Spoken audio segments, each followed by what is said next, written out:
to Betfair's AFL Trade Talk. Darren Parkin is my name. Sitting in this chair as opposed to the one to my right in place of Carl this week, who's off enjoying the stake he won on Sunday via the St Kilda Carlton game. We've got a massive 3 rounds to take a look at, and obviously reflecting on a big round 21. Movements in the top 8 market, the top 4 market, and of course huge premiership ramifications, most notably with some injuries to Collingwood in their defeat to Hawthorn at the MCG on Saturday. Damian Watson stepping in, co-host of the Betfair Edge on the weekends. Damo, massive round and obviously a huge finish to come. Absolutely. It's probably the best time of year for a lot of statisticians out there looking at all the permutations on the ladder and what could actually transpire. And for people like you and I who love the stats, this is a very good time of year, almost Christmas. And that's why we have our man, Todd Davey from Stats Insider in with us as well. And Todd, there was a significant movement. I think Geelong and certainly Carlton, big winners out of the weekend just gone. Yeah, big winners, and thanks for having me again, guys.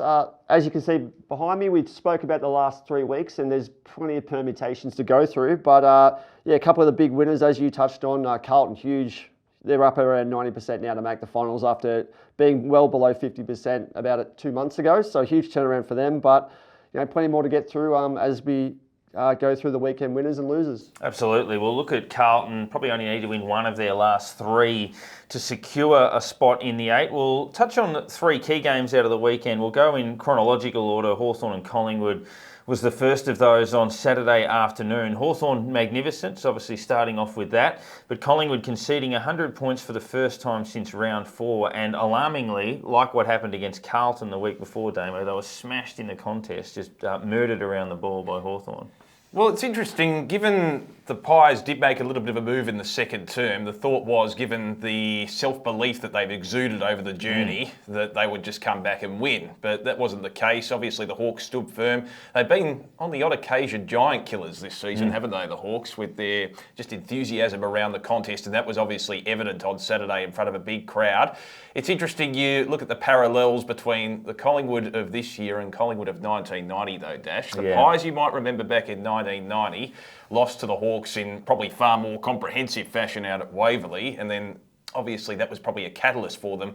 They managed to regroup, went on to win the flag. I don't think they lost a game for the rest of the year. There was just that draw against West Coast in the first week of the finals. Given they are such a well-balanced team, Collingwood, is this maybe a little bit of a perk that they needed to have, a kick up the backside, shall we say? Potentially. There's always that debate about whether you need sort of defeats like that, or if you do have some weaknesses that are there to be exposed, to have them exposed before the finals, just so it gives you a chance to have a look at it. I mean, I think they'll be okay, and that it's not going to hurt them in the long run in terms of their ladder position. No. But obviously, and you mentioned they're even and balanced, and that's going to be tested given.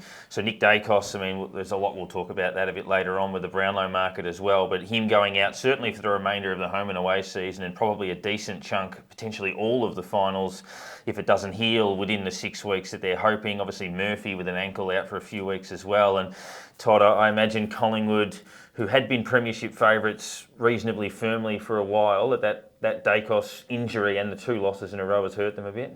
Yeah, the 2 losses significantly hurt them. So they've gone back 5.7% in the premiership probabilities, and that's on the back of the 2 losses.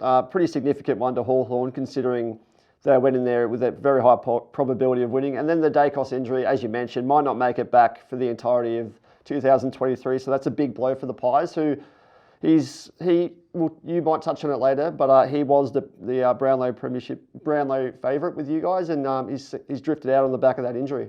He has, obviously Bontempelli now the favourite, Petrarca on the second line of betting as well, and I know Carl's been big on Petrarca, as have I, and a few others that we want to have a chat about a bit later on. Geelong and Port Adelaide, Damo, can you get your thoughts on Port Adelaide's form? They've lost 4 in a row. They haven't necessarily been that bad. Obviously they lost to Carlton when they had a few out. They lost a thriller to Collingwood that went down to the wire. They were pretty poor against the Crows, but then they were okay against Geelong in the face of a fair bit of adversity. They had a bit of illness go through the club and a lot of injuries. I thought they copped the rough end of the pineapple a bit late in that game as well, with a few decisions that went against them. But what do you make of Port at the moment? I'm still pretty bullish about them, Dash. You're right. You put those factors in and actually consider them, you think, well, you know, sometimes you're going to have a bit of an off period, and I think that's what the Power are experiencing at the moment. I think it's going to be a test of their character. A lot of young players in that lineup. This is probably the biggest test to their confidence so far this season, whether they can come back from that. I think the mental fortitude is going to be the biggest test rather than anything to do with their structure or their depth, because I think they do have the capacity with the talent on the park to come back from this. We do know how significant home finals are for them, and Todd, I guess it's a double-edged thing. Do Stats Insider feel that was the win that puts Geelong back on track for finals, and Port Adelaide now obviously face a battle to get a home final with Brisbane jumping them? Yeah, you're spot on there. So they've drifted to fourth in our premiership probabilities at 14.1%. And as you can see behind me, they're 12th in our strength of schedule. So GWS and Richmond at home, that's a big tick for them because they would potentially start as outsiders in both of those games. And playing away at Fremantle, that's not the tough road trip that we were expecting at the start of the year. So it's not the toughest schedule for Port Adelaide heading into the last 3 rounds of the season, but they'd want to start winning games soon because they, as you mentioned, the 4 in a row is not a great sign for a team that's going to rely on those home finals. Absolutely. St Kilda Carlton, the Sunday fixture, it was always going to be significant. The Blues lost a couple more players during the week, but were the form team of the competition, them and the Giants coming in, and the Giants losing a pretty big game to Sydney. But a game of two halves. St Kilda dominated the first half through pressure and speed, but then the second half domination, particularly around clearances for Carlton, I think at one stage it was 17-3 in clearances in that second half, has really put Carlton on track now. And St Kilda, look, they weren't favourites in the game, but it certainly puts them on the back foot a little bit in terms of trying to play finals given their draw, which we'll touch on with Todd in a moment. But Carlton are almost there to avenging what happened last year. It's interesting. I think a lot of Carlton fans were a bit cautious coming into the game because St Kilda had the wood over them, particularly at Marvel Stadium. And remember 2016, Dash, the Blues won 6 in a row under Brenton Bolton, and obviously that was stifled by a match against St Kilda at Marvel Stadium, and they struggled to win a game for the rest of the year. Obviously, different situation here, but what an amazing turnaround from the Blues, not only in terms of the winning form, but also their percentage. I think in the middle of the year it was somewhere around the 90 mark. Now it's at 117.2. Obviously they had a few opponents that were below them on the table, which was probably the key to kick-starting their momentum in the middle of the year.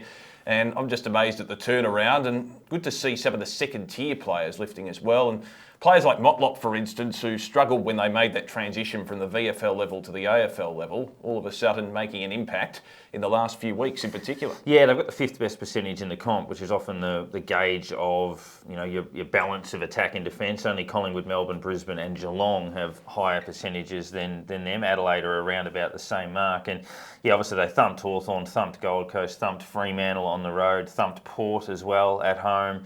And then they had the more hard-fought victories over Collingwood and St Kilda, but a really strong run of form for the Blues. And as we said, they need to win only one of their last 3. They've got Melbourne, which they're a chance in, but slight underdogs, you would think. They play the Gold Coast away, not easy, but highly winnable, and then a potential top 8 shaping game in the last round against GWS, which will be the subject of our deep dive in just a minute into that run home. But looking at the Trade Talk medal, before we get to the 3-2-1, Damo, any honourable mentions from your end? Yeah, certainly Luke Jackson, a lot of his credentials have been questioned, certainly in the early part of the season, and his price tag as well. Thought probably played his best game for Fremantle on the weekend, accumulated over 20 disposals and had 44 hit-outs.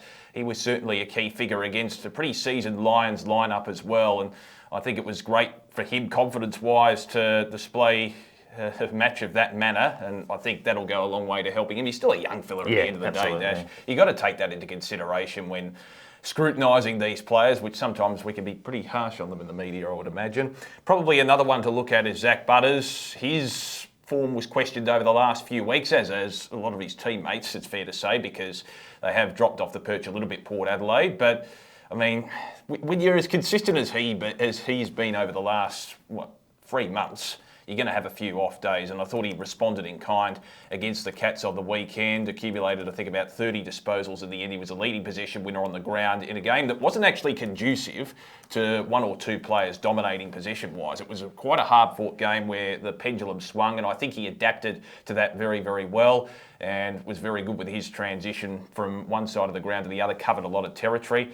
And probably the other one is Blake Acres. 27 disposals and 2 goals for the Blues. He really stood out. One of those players that's lifted in their aptitude, as I mentioned before, and he was a key pillar for the Blues in their win over the Saints. Against one of his former sides. Obviously played for Fremantle as well. But Ended up settling on 𝗂𝗺𝗪𝗯 for 1 vote. That was a game we didn't touch on too much, but Sydney, great win over the Giants to keep their season alive, snap the Giants' winning streak. He's had 34 and kicked a couple of goals in that game. 𝗪𝗺𝗧 𝗪𝗏𝗧, superb under the Friday night lights. He gets 2 votes. He picked up 34 and kicked 3 in that game. But James Sicily, described by Luke Hodge on SEN during the week as the most important player to any side in the competition, 37 disposals and 19 marks, had 22 possessions and 11 marks in the first half of that game when Hawthorn set that up. He was enormous, and he gets the 3 votes. And Todd, I guess a semi-question without notice. We spoke about the key forwards last week with Charlie Curnow and the like. James Sicily, where does he rank amongst defenders for the Stats Insider crew? So he's at number 7. So he's rated as a general defender with us, with only Jordan Dawson ahead of him at spot 5. So it's a really, really strong indication of how strong James Sicily has been for the Hawks, and how, as you mentioned, Hodge is pretty spot on there. We've seen when James Sicily misses for the Hawks, they usually don't perform up to scratch. So he could be the most important player in the AFL right now for his team. Absolutely. We've mentioned Toby Green in that breath a couple of times as being really, really important. And there are obviously a few others in that mark as well, but yeah, James Sicily, probably hard to go past him. And I think he revels in the momentum. Yeah. When his side has the momentum, he seems to live up to that, doesn't he? He does, and he gets a little bit of that niggle and a good leader. I know he's been reported a couple of times, but probably a bit unlucky. I think he's tempered things in that respect over the last few years. And he was obviously stiff to get that 3 weeks for that tackle against Brisbane. But deep dive time into the run home. We touched on it briefly last week. A few of those games have obviously been played. The Geelong Port game, the GWS Sydney game, Richmond Bulldogs and St Kilda Carlton. But the top 8 shaping games, so the ones that are between sides that can still make the finals. So St Kilda Richmond this week is one of those. Last chance for the Tigers and almost so for the Saints. The following week, GWS plays Essendon. St Kilda plays Geelong. You've also got Adelaide playing Sydney. You've also got Carlton, and in the last round, Carlton, GWS and Geelong to play the Bulldogs. And there's a couple of other games, for example, Carlton versus Melbourne, which is pretty important if Carlton could pinch that. Gold Coast versus Carlton is another one, even though the Suns have probably dropped off a little bit. And there's a chance, as we mentioned last week, that there could be 4 teams playing for a spot in the 8 in the last round as underdogs. So Essendon against Collingwood, Sydney against Melbourne, Richmond against Port, and St Kilda against Brisbane. So how do you see those games before we throw to Todd, who's got the difficulty chart, as we mentioned earlier? One that really strikes me is the Collingwood v Brisbane game at Marvel Stadium. Now, they've had some beauties, those two sides, over the journey on that very venue, haven't they? You go back to 2002 when Collingwood were basically trying to put Brisbane off their perch, and they ended up meeting in the grand final that year, and the Pies caused a bit of an upset. There was the kick after the siren a couple of years ago. That was before we had the lockdown in Melbourne in 2021. They're probably going to fill out Marvel Stadium, you would think, and I know a lot of Collingwood supporters are unhappy that game is not at the MCG. But I reckon Brisbane too. I reckon Brisbane too. I mean, Brisbane play better at Marvel than they do at the MCG, but I mean, Brisbane will want to win that game for starters to solidify top 2, to prove they can beat Collingwood in Melbourne. But I reckon there's a small part of them that would think, well, if we beat them at Marvel, it hasn't necessarily answered our MCG questions too much. Correct. So, as much as Brisbane would sit there and think we're a better chance of winning at Marvel, do you reckon they'd rather play at the MCG as well? Possibly. I don't know. I'm not a massive believer in hoodoos. I know you probably are, but... Yeah, to a degree. I think psychologically it can matter. Yeah, it possibly can, but at the end of the day, when you're under finals pressure... I don't think it really matters. They really have to stand up to the intensity of the game rather than the actual venue itself. I don't think it really matters too much. And you're right. I mean, I doubt... I know Brisbane lost that game to Melbourne a couple of weeks ago where they sort of bottled it a bit late. I think they were a bit complacent in the last quarter. But I reckon, if it's 15 minutes into the last quarter and scores a level in a Brisbane-Melbourne game, I'm not sure Zach Bailey and Dane Zorko are going to be running around thinking, geez, we haven't won here for years. Yeah. I don't think that's going to be in their minds. Well, there's obviously other things that they're going to be thinking about. Your mental fragility would be under question if you worry about the venue. If you're worrying about that, then that becomes a problem. But I mean, I think the weight of external pressure, it's similar to what we spoke about when teams are trying to break premiership droughts, when they bring out a lot of old people, like old players and things like that, and it puts pressure on saying, oh, you know, we haven't seen this for this long. But internally, probably not so much. Now, Todd, we touched on it a little bit. With all of those run-home games, Stats Insider have assessed who has the best and I guess the worst chance at getting there from here. Yeah, so first and second in those tough schedules is Sydney and St Kilda. So on either side of the 8 right now, Sydney looking to force their way in, the Saints looking to maintain that spot. Saints got a really tough 3 games coming up, as we can see there. Richmond, Geelong and Brisbane at the Gabba. Very, very tough way to end the season. And that just goes to show how costly that Carlton loss was and how disappointed the Saints fans would be in that. And then conversely, on the opposite side of the spectrum, we've got Adelaide, who they've got Brisbane at the Gabba, who haven't lost, obviously, but then 2 winnable games against Sydney and West Coast to finish the season. They could force their way into the 8, and they're a pretty good price on the Betfair exchange right now, and it's actually a Stats Insider recommendation of a bet to have some money on Adelaide at a good price to make the 8.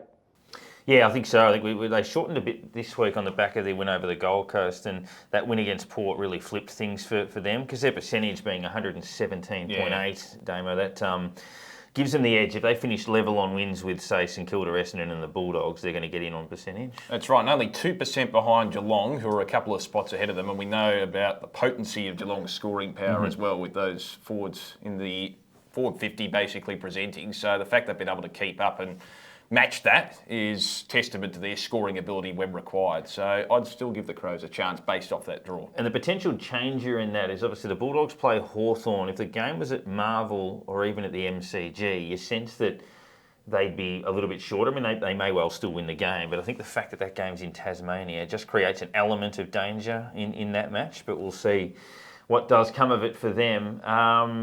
Todd, I'll put it on Essendon. Obviously, I think for them, percentage has been the issue, but do you still give them a chance if they can? Obviously, they're going to have to either beat the Giants or Collingwood to make it, but they'll need a bit of a fill-up against North.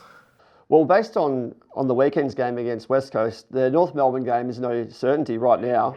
Yeah. They'll go in as a higher probability of winning with us, but but anecdotally, I don't think the Bombers will be penciling that in just yet. And then it goes to GWS at Giants Stadium. They'd probably be more of a chance at Marvel, but we've given them a tough match-up against the Giants, and then Collingwood in the final round. I know these two are a bit of a grudge team, but Collingwood are going so much better than Essendon right now, so they'll probably need a minor miracle, the Bombers, to make it at this stage.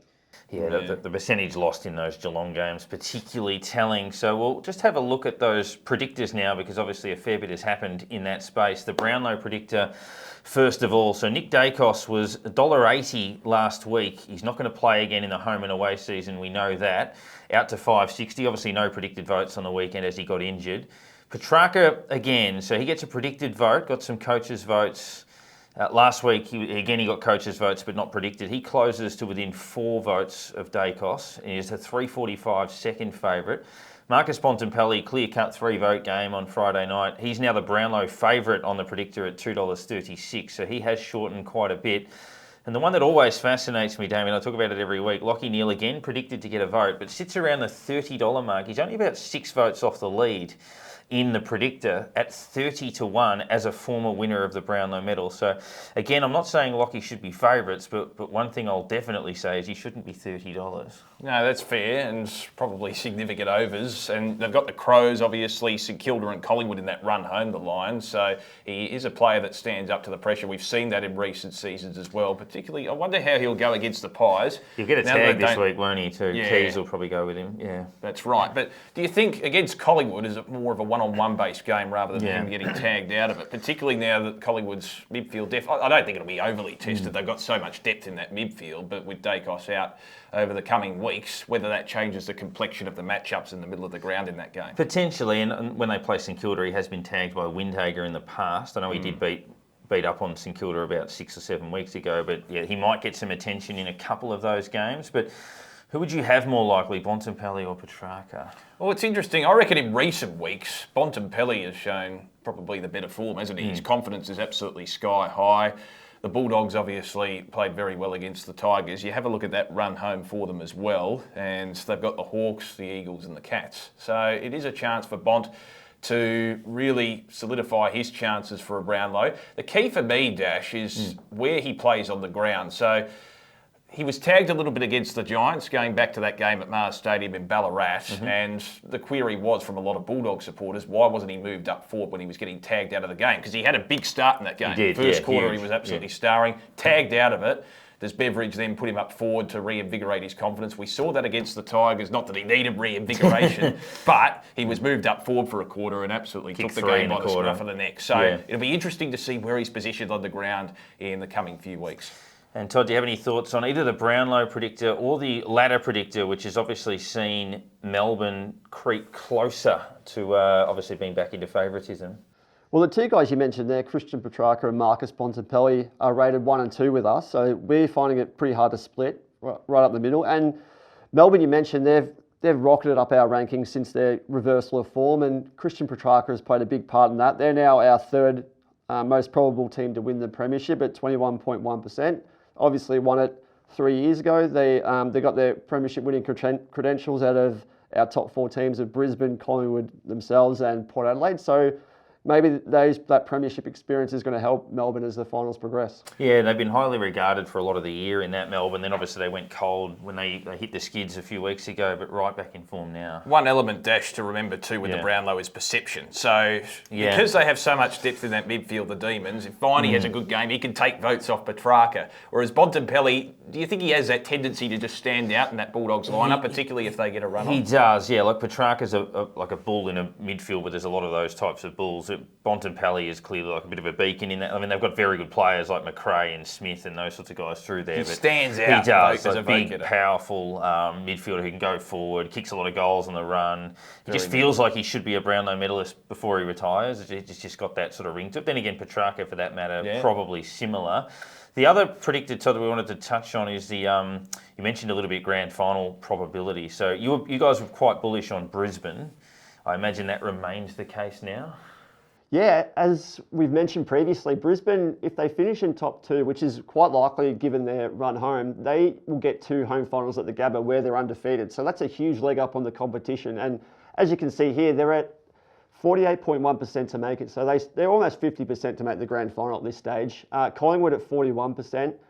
And then Melbourne, 39.3. The big slip there is Port Adelaide at 34.4. They were the favourites at one stage before they went on their losing streak, and they continually slide with every loss. And it seems like they'll need to secure that top 2 spot to be up high in those grand final rankings. But right now, Brisbane almost approaching 50% probability to make the grand final, which is going to be a big boost for them. But as you guys mentioned, breaking that hoodoo at the MCG is going to be the big step for them.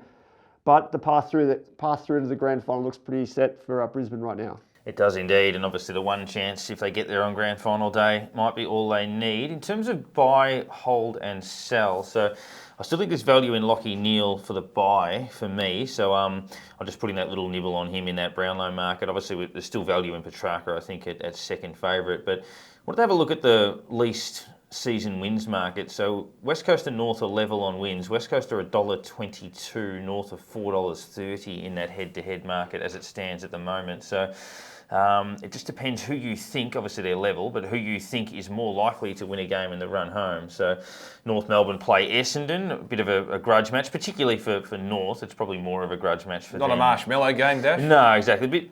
It probably means a bit more to North than it has to Essendon in recent times. Then they play Richmond, who may or may not be out of finals contention by then. And then they come home with the Gold Coast in Tassie, so clearly it looks like there's a chance they could pinch one in there, whereas West Coast play the derby against Fremantle, play the Bulldogs away, which is very tough, and then they host Adelaide, which is going to be very tough. But do you see that as being a clear-cut case that West Coast can't win a game, or could they pinch one of those? No, I think the derby's always a 50-50, isn't it? Yeah. West Coast v Fremantle, you go back again, I obviously like to hark back to historical data, Dash, which can be a bit irrelevant, but remember in '99 the Eagles were on top of the ladder, the Dockers were second last, and the Dockers won their first ever derby in those circumstances. Was that the fight game or was that 2000? No, that was 2000, the demolition derby, of course.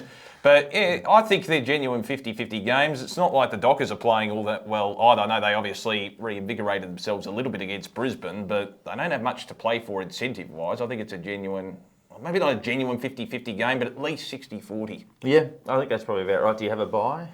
Oh, I would say at this particular point, I would buy 𝗪𝗏𝗧𝗧 for the Brownlow. Yep. Yes, I love the Bont. I think he's such a nimble player. At the price that was offered there on the board that you saw, I still think, given the Western Bulldogs have a reasonable run home, that he has every chance to accumulate some votes. So the Bont for the Brownlow for me, if he continues this form in particular, because he's so agile, he can work forward, kick a couple of goals, very nimble for a big man, and we know how integral he is in the midfield. I'm holding just on the Dogs top 8. Now I feel that 12.5 will obviously get those draw teams in, like Geelong and Carlton. The Bulldogs aren't one of those sides. They're currently on 11. They'll beat West Coast, so that's 12.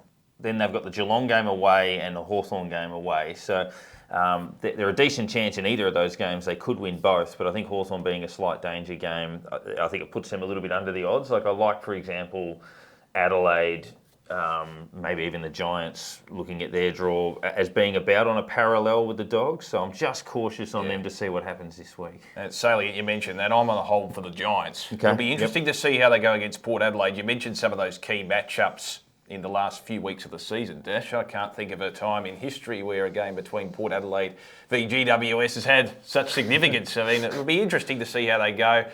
The big test for them playing away from home. I know venue's not necessarily a big factor, but we know how parochial that crowd is over there in Adelaide when you take on a South Australian team. So it'll be a big test for the Giants. I think they're capable of standing up to it, particularly if Green plays a good game. We know how much of a spiritual leader he is. They're currently in 8th spot, half a game ahead of the Cats. We know that the Cats have good firepower though, so I'll hold on the Giants for the top 8. I think that's certainly fair. I don't have my sell is not based on the market or the exchange. I'm selling St Kilda not so much for ruining my week or for hurting their finals chances, but also costing me a stake and some bragging rights with Carl. It's not a great trifecta to end a Sunday on, but do you have anyone that you're selling or anyone that you're a little bit cautious on at this point? I'm still cautious on the Swans, to be honest. I know that might be a bit of a controversial call, but I still think they've obviously reinvigorated their form since the middle of the year, but when there's a couple of midfielders that don't necessarily stand up, they tend to wilter a little bit. I think there's still vulnerabilities. I remember watching their game against North Melbourne earlier in the year. They managed to fight back in the last quarter, but they're a bit of a side that can be, I guess, responsive to momentum. When they have it, they're looking good. We saw that against the West Coast Eagles, obviously, when they just piled on. But when things aren't going their way, I'm still a bit tentative about the Swans in terms of making the 8. Currently in 10th spot, they're every chance half a game out, but I'll sell the Swans. If you're going to sell them, this is the week to sell them because they'd be favourites to beat the Gold Coast, which means they'd shorten, and then they play Adelaide away and Melbourne. So remember, the greatest ever, what is recorded as the greatest ever upset of all time happened between Sydney and the Gold Coast back in 2018. Remember the Gold Coast were given no chance? I do. Well, the greatest upset of all time was West Coast beating Collingwood last year at Marvel on reflection. Yes. But I agree that would certainly be in that mix. And Todd, Stats Insider were really big last week on Adelaide. We touched on them a little bit earlier. Is that where you guys are sitting is still the best play on them to make the 8, or have you found anything else?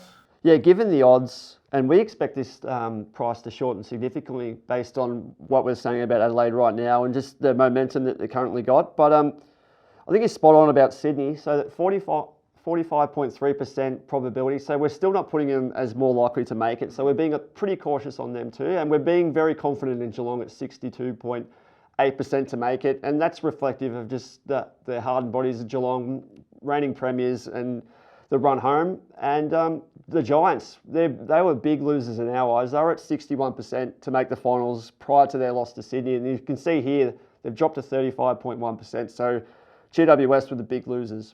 Remarkable the amount of those teams that play each other, Carlton and the Giants, St Kilda and Geelong, the Bulldogs and Geelong, Sydney and Adelaide, all coming up against each other in that run home, which could potentially flip all of those markets around. That will do us for today. Obviously plenty of big matches to come this weekend. The top 8 market will likely flip on its head again, but Damo, thanks for jumping in with us. No worries, and if there's anything that we've learned over the last few weeks, pretty much everything's unpredictable in the AFL. I think so. And Todd, thank you for stopping by. We look forward to seeing how it all changes next week. Yeah, we'll see you again next week. This has been another edition of AFL Trade Talk for Betfair. What's gambling really costing you? For free and confidential support, call the number on the screen or visit the website.